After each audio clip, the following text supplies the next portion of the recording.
തൃശൂർ പൂരം അലങ്കോലമാക്കിയതിന് പിന്നിൽ വ്യക്തമായ രാഷ്ട്രീയ ലക്ഷ്യത്തോടെയുള്ള ഗൂഢാലോചന നടന്നിട്ടുണ്ട് എന്നതിൽ സംശയമില്ലെന്ന മുൻമന്ത്രി VS സുനിൽകുമാർ.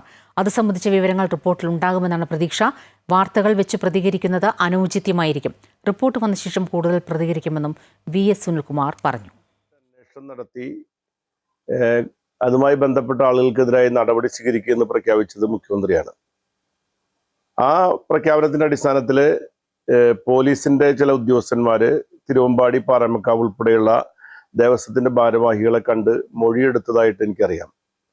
ഇന്ന് അങ്ങനെ ഒരു അന്വേഷണം നടന്നതായിട്ട് അറിവില്ല എന്ന് പോലീസ് ഹെഡ്ക്വാർട്ടേഴ്സിൽ നിന്നും വിവരാവകാശത്തിന് മറുപടി കൊടുത്തതായി ഒരു വാർത്ത മലയാള മനോരമ ഉൾപ്പെടെയുള്ള പത്രങ്ങളിൽ മീഡിയകളിൽ വന്നുകൊണ്ടിരിക്കുകയാണ്.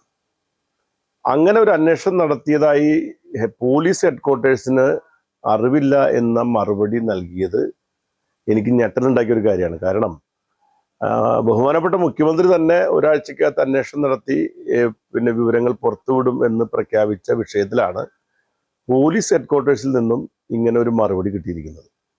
മാത്രമല്ല, ഇവിടെ തൃശ്ശൂരിലെ ഈ വെടിക്കെട്ടുമായി ബന്ധപ്പെട്ട അല്ലെങ്കിൽ അതിൻ്റെ അധികാരപ്പെട്ട ദേവസ്വം ബോർഡ് ഭാരവാഹികളുടെ കയ്യിൽ നിന്നും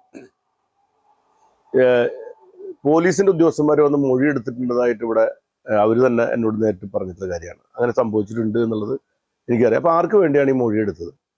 അപ്പൊ മൊഴിയെടുക്കൽ പ്രഹസനം നടത്തി റിപ്പോർട്ട് ആരോ മറച്ചു വെച്ചിരിക്കുന്നു എന്നുള്ളതാണ് വസ്തുത. അങ്ങനെയാണെങ്കിൽ അത് കുറച്ചും കൂടി ഗൗരവമായ സംഗതിയായിട്ട് മാറിയിരിക്കുകയാണ്.